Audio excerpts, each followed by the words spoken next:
Hello everyone, welcome to my Sainik School classes. Today we are all going to discuss the grammar portions in which we are going to discuss parts of speech जो कि हमारे exam के point of view से most important है। सैनिक school entrance examination में parts of speech से ज़रूर पूछा जाता है। उसमें यह पूछा जाएगा नाउन क्या है, प्रोनाउन क्या है, एडजेक्टिव क्या है, उसमें छांटना रहता है। ठीक है, तो चलिए देखते हैं पार्ट्स ऑफ स्पीच जो कि आपको इंग्लिश में हेल्प बहुत ज़्यादा करेगा। ये जब आपके पास पार्ट्स ऑफ स्पीच पर पूरा कमांड हो जाएगा ना, तो आप लोग को इंग्लिश बहुत आसान लगने लगेगा। तो इसको देखते हैं।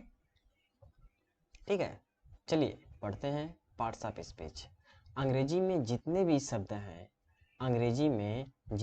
शब्द हैं उन सभी शब्दों की वाक्यों में उनकी प्रयोग के आधार पर इनको 8 भागों में बांटा गया है। जिसे हम लोग पार्ट्स ऑफ स्पीच बोलते हैं।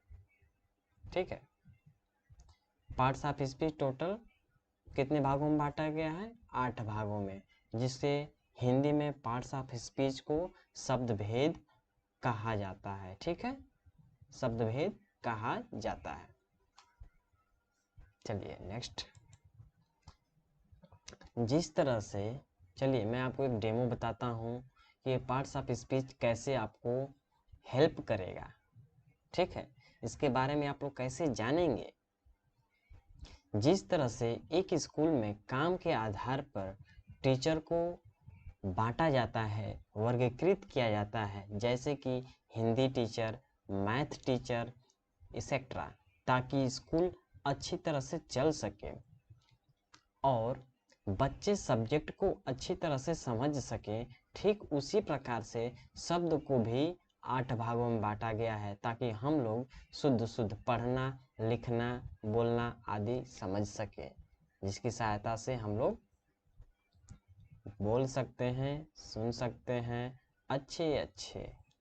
अच्छा बोलना, लिखना, पढ़ना सब आना चाहिए। वो किसके द्वारा हो सकता है? जब आपके पास नॉलेज होगा पार्ट्स ऑफ स्पीच का। ठीक है, चलिए types of parts of speech, शब्द के प्रकार। ठीक है, शब्द के प्रकार पार्ट्स ऑफ स्पीच टोटल 8 भागों में बांटा गया है, जिनके नाम है क्रमशः नाउन, हिंदी में बोलते हैं संज्ञा, प्रोनाउन जिसको हिंदी में बोलते हैं सर्वनाम, एडजेक्टिव विशेषण, वर्ब क्रिया, एडवर्ब क्रिया विशेषण, प्रीपोजिशन संबंध सूचक अव्यय, कंजक्शन समुच्चय बोधक, इंटरजेक्शन विस्मयादि बोधक। जिसको हम लोग ने पार्ट्स ऑफ स्पीच को कितने भागों में बांटा गया है? पार्ट्स ऑफ स्पीच में इसको 8 भागों में इसलिए बांटा गया है जिसको आसानी से समझा जा सके। हर स्टेप में इसका अलग अलग वर्गीकृत किया गया है। नाउन में भी कई पार्ट्स हैं, लेकिन मैं डेफिनेशन उसके बारे में बताता जाऊंगा, जिससे आपको बेसिक नॉलेज इससे मिल जाए। कि जैसे आप लोग किसी भी सेंटेंस को देखें कि उसमें नाउन क्या है, प्रोनाउन क्या है, एडजेक्टिव क्या है, वर्ब क्या है, एडवर्ब क्या है, प्रीपोजिशन क्या है, कंजक्शन क्या है, इंट्रोजेक्शन क्या है, कि जिसकी सहायता से आप लोग उसे छांट सकें, वर्गीकृत कर सकें, कि उसके बारे में, उस सेंटेंस के बारे में आप मालूम कर सकें। ठीक है, चलिए अब हम सारे पार्ट्स ऑफ स्पीच के बारे में क्रम वाइज जानेंगे, उनके बारे में डिटेल में। ठीक है, चलिए तो अब मेरा फर्स्ट है नाउन यानी कि संज्ञा। ठीक है, संज्ञा। मुझे पूरी तरह से उम्मीद है कि आप लोगों ने नाउन पिछली कक्षा में पढ़ा होगा और उसकी आपको परिभाषा भी याद होगी। फिर भी मैं एक बार इसको दोहरा देता हूँ। किसी भी व्यक्ति, वस्तु, स्थान, जानवर, विचार एवं भाव को नाउन कह सकते हैं। ठीक है, किसी भी व्यक्ति, वस्तु, स्थान के नाम को क्या कह सकते हैं? नाउन। किसी भी व्यक्ति, वस्तु, स्थान, जानवर, विचार एवं भाव को नाउन कह सकते हैं, जिसे हिंदी में नाउन को संज्ञा कहते हैं। क्या कहते हैं? संज्ञा। यदि इंग्लिश में डिफिनीशन इसकी देखी जाए, a noun denotes the name of a person, animal, place, things, state, feeling और an idea. In simple word, noun is a naming word. Example: Ram, computer, Goa, honesty, happiness, childhood, etcetera. देखिए, noun क्या हो सकता है? Noun किसी का एक नाम हो सकता है, जगह का नाम हो सकता है, जानवर का नाम हो सकता है, विचार हो सकता है किसी का। इसी को हम लोग नाउन कहेंगे, ठीक है। इसको हम लोग क्या बोलेंगे? नाउन। नाउन एक प्रकार का नेमिंग वर्ड है, जिसके द्वारा हम लोग किसी वस्तु के बारे में जान सकते हैं, ठीक है। तो उसको हम लोग क्या बोलेंगे? नाउन। नाउन का एग्जाम्पल है, देखिए, राम। राम एक नाउन है। कंप्यूटर एक नाउन है। माउस एक नाउन है। कैमरा एक नाउन है, ठीक है। और यह पूरी दुनिया पूरी तरह से सत्य है। ग्रामर के अनुसार इस दुनिया में जितने भी वस्तु हैं, उन सभी को हम लोग क्या बोलेंगे? नाउन बोलेंगे। संसार में जितने भी वस्तु उपलब्ध हैं, संसार में जितने भी वस्तु उपलब्ध हैं, उसे क्या बोलेंगे? नाउन बोलेंगे, ठीक है। साथ ही उन्हें भी जिसे हम लोग देख सकें या छू नहीं सकते, सिर्फ महसूस कर सकते हैं, जैसे ईमानदारी, बेईमानी, अच्छाई, बुद्धिमानी इत्यादि। ये सब के सब संज्ञा के ही हैं, ठीक है। तो इसे भी हम लोग क्या बोलेंगे? नाउन में ही कंसीडर करेंगे। दूसरी सबसे ज़्यादा प्रचलित संज्ञा की परिभाषा यह है कि noun is a naming word. Important है, इसको अपने कॉपी में जरूर लिखिएगा, ठीक है। नाउन का ये डिफिनीशन छोटा रूप में है, ये सबसे छोटा रूप में, जो एकदम सिंपलेस्ट फॉर्म में बोला जाता है ना, सबसे छोटा फॉर्म है। तो ये noun is a naming word, यानी कि संज्ञा एक नामकरण शब्द है, ठीक है। जैसे राम एक नाम है, ठीक है, जो व्यक्ति का नाम है। न्यू दिल्ली जो एक जगह का नाम है। और बहुत कुछ, जैसे आपका नाम मोहन, मेरा नाम आशुतोष है, रोहित है, आपके कुत्ते का नाम कुल्लू है, बॉलीवुड अभिनेता का नाम राजकुमार राव है, शिल्पा शेट्टी हैं अभिनेत्री जो हैं, ठीक है। ये सब नाउन में आ सकते हैं। चलिए अब प्रोनाउन की तरफ चलते हैं। प्रोनाउन में देखा जाए तो इसको हिंदी में सर्वनाम बोलते हैं। क्या बोलेंगे? सर्वनाम। सर्वनाम का परिभाषा हिंदी में देखते हैं। वह शब्द जो किसी नाउन के बदले प्रयुक्त होता है, उसे हम लोग क्या बोलेंगे? सर्वनाम बोलेंगे। जो in the absence of noun, मतलब वहाँ पर नाउन नहीं है और उसके जगह पे क्या प्रयुक्त होता है? प्रोनाउन प्रयुक्त होता है। जैसे डेफिनेशन इंग्लिश में भी देख लेते हैं। A pronoun is a word which is use in the place of noun. Pronoun में कुछ एग्जाम्पल है, देखिए, he, she, I, you, me, they, we, etcetera. देखिए इसमें और हो सकता है he, she, it, they, I, we, you, ठीक है। उदाहरण देखने से पहले इन वाक्यों को एक बार पढ़ें। कुंदन एक अच्छा लड़का है, तो इसमें कुंदन एक नाम है, तो ये आपका नाउन होगा, ठीक है। यह एक नाउन है, मतलब संज्ञा है।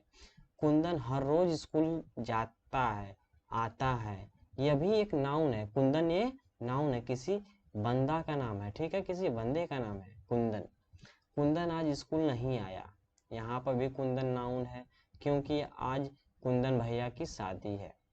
कुंदन जी इसलिए स्कूल नहीं आया क्योंकि उनकी शादी है। वाह, बढ़िया है।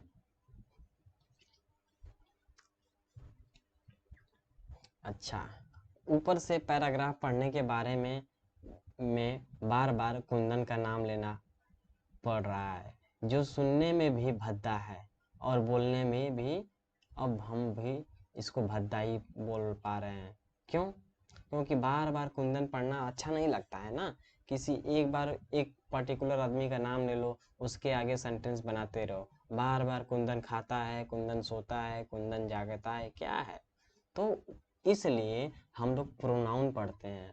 ठीक है, कुंदन तो हर रोज स्कूल जाता है, उसके बाद कुंदन हर रोज खाना खाता है, हर रोज टाइम से उठता है, यह बोल सकते हैं। वह कुंदन की जगह पे वह भी बोल सकते हैं। ठीक है, चलिए प्रोनाउन प्रोनाउन की मदद से बोलने का प्रयास करेंगे, जो कुछ इस तरह से होगा। कुंदन एक अच्छा लड़का है, वह रोज स्कूल आता है या जाता है। वह आज स्कूल नहीं आएगा क्योंकि उसके भैया का शादी है, उसके भाई का शादी है। ठीक है, यहाँ पर दोनों वाक्यों का अर्थ बिल्कुल समान है। फर्क बस इतना है कि दूसरे पैराग्राफ में हमने सर्वनाम का इस्तेमाल किया है। सर्वनाम हमारा इसमें क्या है? वह। यहाँ पर भी वह ही है। ठीक है, वह रोज स्कूल जाता है, तो इसमें सर्वनाम क्या है? वह है। क्योंकि हमने कुंदन की जगह पर क्या लगाया? कुंदन रोज स्कूल जाता है, कुंदन हर रोज स्कूल जाता है, तो नाउन की जगह पर क्या लिया? हमने प्रोनाउन लगाया, यानी कि सर्वनाम लगाया। ठीक, यहाँ पर दोनों वाक्यों का अर्थ बिल्कुल समान है। फर्क बस इतना है कि दूसरे पैराग्राफ में हमने सर्वनाम का इस्तेमाल किया। अब मुझे पूरा विश्वास है कि आपको अच्छी तरह से समझ आ गई होगी। मैं आशा करता हूँ कि आप समझ गए होंगे। ये बहुत इजीएस्ट वे है, जिसको आप लोग अच्छी तरह से समझेंगे ना, तो इसको फोड़ देंगे, एग्जाम को ऐसे ही निकाल लेंगे। बस आप लोग धैर्य बनाए रखिए, हमारे साथ जुड़े रहिए सैनिक क्लासेस से, और इसी प्रकार का वीडियोज पाने के लिए एक लाइक और सब्सक्राइब जरूर बनता है। ठीक है, चलिए, और जैसे सर्वनाम में देख लिया जाए, सर्वनाम का कुछ एग्जाम्पल में देख लिया जाए। जैसे आप लोग के सामने this, that, those, these, he, she, it, मे,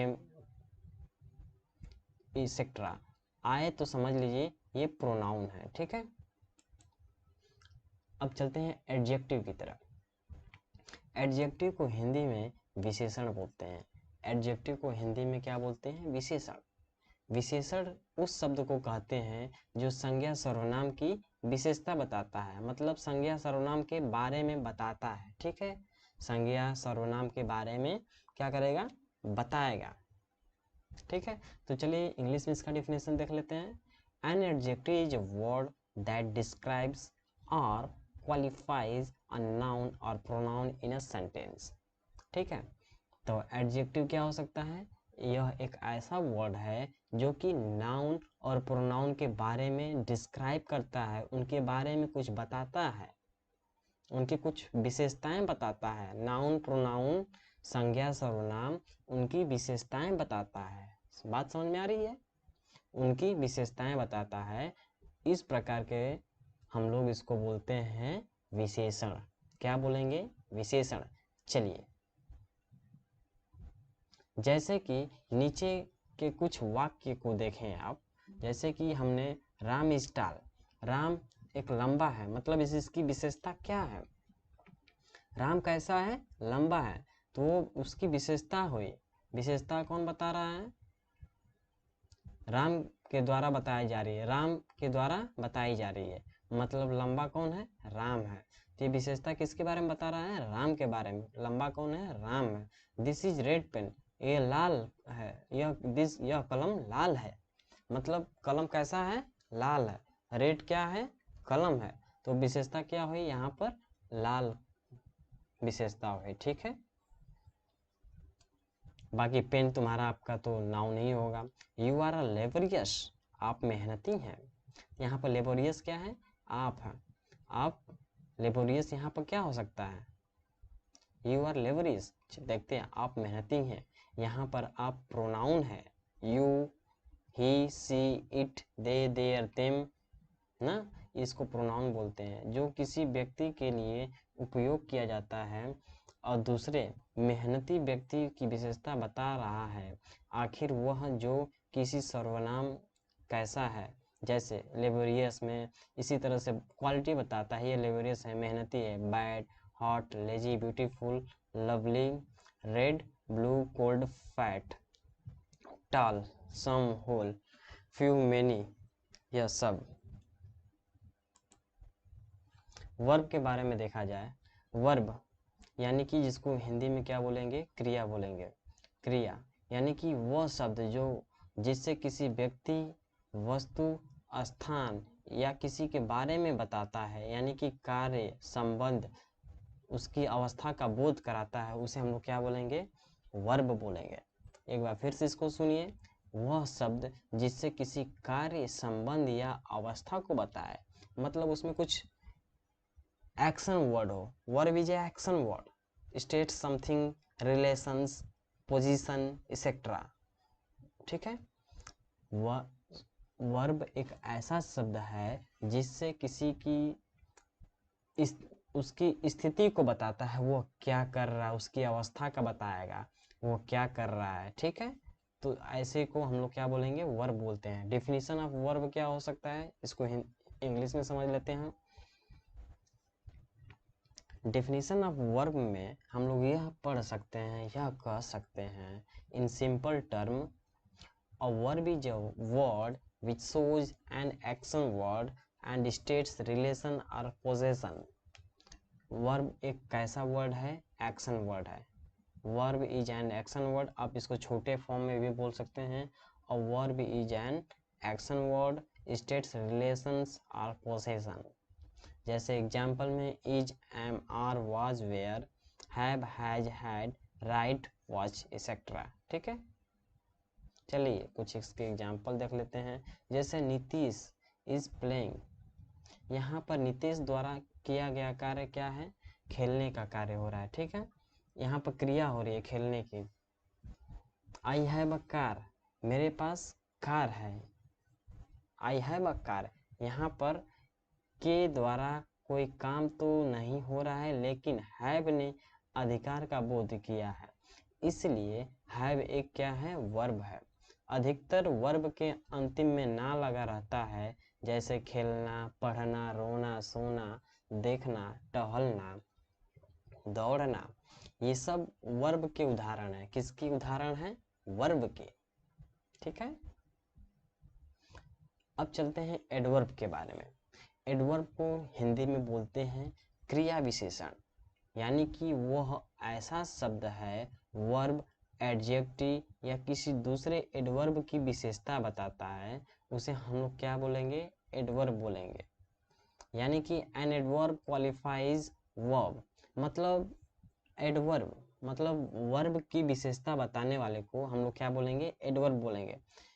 ठीक है, यानी कि ये भी एडवर्ब की परिभाषा ये भी सही है। आप इस तरह विज्ञान कर, इस तरह छोटे टर्म में लिख लिया अपने कॉपी पे, एडवर्ब की यानी कि वर्ब की विशेषता बताने वाले को क्या बोलेंगे, एडवर्ब। ठीक है, an adverb qualifies a verb, an adjective और अनदर एडवर्ब। ठीक है, चलिए, क्रिया विशेषण के नाम से ही स्पष्ट है कि यह क्रिया की विशेषता बताता है, मतलब वर्ब की विशेषता बताएगा। ठीक, अच्छा, तो वर्ब की विशेषता बताता है, लेकिन यह सिर्फ और सिर्फ वर्ब की ही नहीं विशेषता बतलाता, साथ साथ में एडजेक्टिव की और स्वयं खुद की परिभाषित होती है, खुद की भी विशेषता बताती है। इसको स्पष्ट रूप से उदाहरण के साथ समझते हैं, नीचे लिखे हैं हमने। Ram is a very kind, मतलब राम एक दयालु किस्म का लड़का है। ठीक है, राम दयालु है, राम बहुत दयालु है, मतलब वेरी काइंड है, मतलब इस सेंटेंस में काइंड एडजेक्टिव है, जबकि एडजेक्टिव के बारे में कैसा है, बहुत, वेरी है। यानी कि राम दयालु है, लेकिन औरों से बहुत ज़्यादा दयालु है, बहुत ज़्यादा दयालु है राम। तो इसलिए वेरी एडवर्ब हो गया। तो हमारा Ram is a very kind, यानी कि इसमें एडवर्ब क्या होगा हमारा, वेरी। ठीक है, चलिए नेक्स्ट। ही रन स्लोली, यानी कि हमारा इसमें एडजेक्टिव क्या होगा, एडजेक्टिव, एडवर्ब, एडवर्ब एडजेक्टिव बहुत सारे हैं, लेकिन हम लोग क्या पढ़ रहे हैं, एडवर्ब के बारे में पढ़ रहे हैं। यानी कि एडवर्ब मतलब वर्ब की विशेषता बताता है, मतलब क्रिया की विशेषता बताएगा। क्रिया किस चीज़ से हो रही है, स्लोली हो रही है, धीरे हो रही है, तेज हो रही है, कि एकदम स्लो हो रही है, कि हो ही नहीं रही है। तो ये वर्ब की विशेषता बताने वाले को हम लोग क्या बोलेंगे, एडवर्ब बोलेंगे, यानी कि हिंदी में इसको क्रिया विशेषण बोलते हैं। ठीक है, तो इस वाक्य में वर्ब है दौरान और स्लोली वर्ब की विशेषता बता रहा है कि दौड़ता है वो तो ठीक है, लेकिन कैसे दौड़ता है, स्लोली दौड़ता है, मतलब वो तो दौड़ता है, यानी कि ये वर्ब हुआ। और वर्ब की विशेषता बता रहा है स्लोली, मतलब बहुत धीरे, कैसा दौड़ रहा है, बहुत धीरे। तो ये हमारा स्लोली एडवर्ब हुआ। ठीक है, उसी तरह आप लोग इसको देख सकते हैं, एडवर्ब के कुछ एग्जाम्पल हमने दिए हैं, ब्यूटीफुल है, सैडली है, लाउडली है, वंस है, ट्वाइस है, देयरफॉर है, एक्सेट्रा। अब चलते हैं प्रीपोजिशन की तरफ। प्रीपोजिशन वह शब्द है जो वाक्य में नाउन या प्रोनाउन का संबंध वाक्य के दूसरे शब्द या दूसरे के साथ संबंध स्थापित करता है। ऐसे शब्दों को हम लोग क्या बोलेंगे, प्रीपोजिशन बोलेंगे। इसको हिंदी में खुद ही नाम स्पष्ट हो जा रहा है, इसको हम लोग संबंध सूचक अव्यय बोलते हैं, संबंध सूचक अव्यय बोलेंगे। यानी कि इसकी डेफिनेशन की बात की जाए इंग्लिश में तो क्या बोलेंगे, अ preposition is a word which placed before noun or pronoun to show its relation to some other word in the sentence। यह एक ऐसा वर्ड है प्रीपोजिशन जो कि नाउन और प्रोनाउन का रिलेशन दूसरे के साथ स्थापित करके बताता है। ऐसे चीज को हम लोग क्या बोलेंगे, प्रीपोजिशन बोलेंगे। ठीक है, जैसे हम लोग इसमें इन यूज कर सकते हैं, आउट यूज कर सकते हैं, into, on, etcetera, with, with in. ठीक है, एट। चलिए अब हम लोग वाक्य के माध्यम से समझने की कोशिश करेंगे कि ताकि आपको अच्छी तरह से समझ आ जाए। ठीक है, तो हम लोग यहाँ पर देखेंगे he is going to school. यहाँ पर ही इज गोइंग और स्कूल के बीच का रिलेशन क्या है, टू है। टू के द्वारा मालूम चल रहा है यहाँ पर रिलेशन। ठीक है, तो दिस इज फ्रॉम राम। इस संख्या में यानी कि इस वाक्य में भी दिस इज और राम के बीच में स्थापित किया गया है, यानी कि फ्रॉम, यह रिलेशन बता रहा है। ठीक है, जैसे the book is kept on the table, मतलब इसमें बुक कहाँ रखा गया है, टेबल के ऊपर रखा गया है। तो यह बताता है कि यह सब यानी कि उसका रिलेशन बता रहा है। ठीक है, यानी कि यह क्या हुआ, प्रीपोजिशन में हुआ, यानी कि संबंध सूचक वाक्य में। ठीक है, चलिए नेक्स्ट कंजक्शन पढ़ते हैं। कंजक्शन में समुच्चय बोधक, कंजक्शन में एक दूसरे का जुड़ाव होना। कंजक्शन में क्या होगा, एक दूसरे का जुड़ाव होना। ठीक है, यानी कि वह शब्द जो शब्दों या वाक्यांशों या उपवाक्यों या वाक्यों को जोड़ने का कार्य करती है, उसे हम लोग क्या बोलेंगे, कंजंक्शन बोलेंगे। कंजंक्शन, समुच्चय बोधक। Now we will discuss in the definition in English. How can we say, how can we define in simple term? A conjunction is a part of speech that connects clauses, phrases or sentences।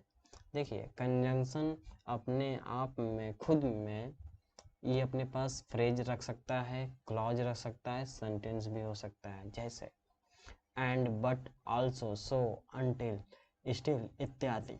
ठीक है, चलिए example की तरह समझते हैं। नीचे कुछ sentence हैं, Ram is intelligent but Shyam is wise. ठीक है, लेकिन यहाँ पर हमारा इंटरजेक्शन हो रहा है, कंजंक्शन। यहाँ पर हमारा कंजंक्शन मतलब जोड़ने का कार्य कौन कर रहा है, हमारा बट। यहाँ पर कंजंक्शन क्या होगा, बट। राम तो इंटेलिजेंट है, बुद्धिमान है, बट लेकिन श्याम और वाइज है, मतलब और बुद्धिमान है। डू और डाई, इसमें हमारा कंजंक्शन क्या हो सकता है, और। ठीक है, इस वाक्य में और दो शब्दों को जोड़ने का कार्य करता है, कार्य कर रही है। ठीक है, Sita is poor but honest, Sita गरीब है लेकिन ईमानदार है। यानी कि यहाँ पर हमारा कंजंक्शन क्या हो सकता है, बट। ठीक, चलिए अब समझते हैं इंटरजेक्शन। वह शब्द जो आकस्मिक प्रसन्नता, दुख, खुशी, आश्चर्य या मन का कोई भी अन्य भाव व्यक्त होता है, उसे हम लोग इंटरजेक्शन बोलते हैं। यानी कि हिंदी में बोला जाए विस्मयादि बोधक, विस्मयादि बोधक, जिसको देखते ही तुरंत विस्मय हो जाए, आश्चर्यचकित हो जाए, प्रसन्नता हो जाए, तुरंत ही दुखित हो जाए, तुरंत खुश हो जाए, आश्चर्यजनक कोई घटना घट जाए, जिसे हम लोग क्या बोलेंगे, इंटरजेक्शन। यानी कि डिफिनीशन के टर्म में बात किया जाए तो an interjection is a parts of speech used to express some sudden joy, sorrow, surprise, bravo, alas, hurrah, etcetera.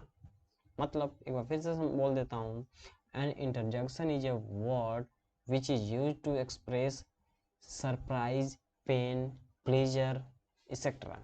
Okay, example में हम लोग पढ़ सकते हैं hurrah, oh I lost the match, oh I have headache, मेरा सर दर्द कर रहा है, oh my god he is my brother. या ओके, तो मैं ऐसा करता हूँ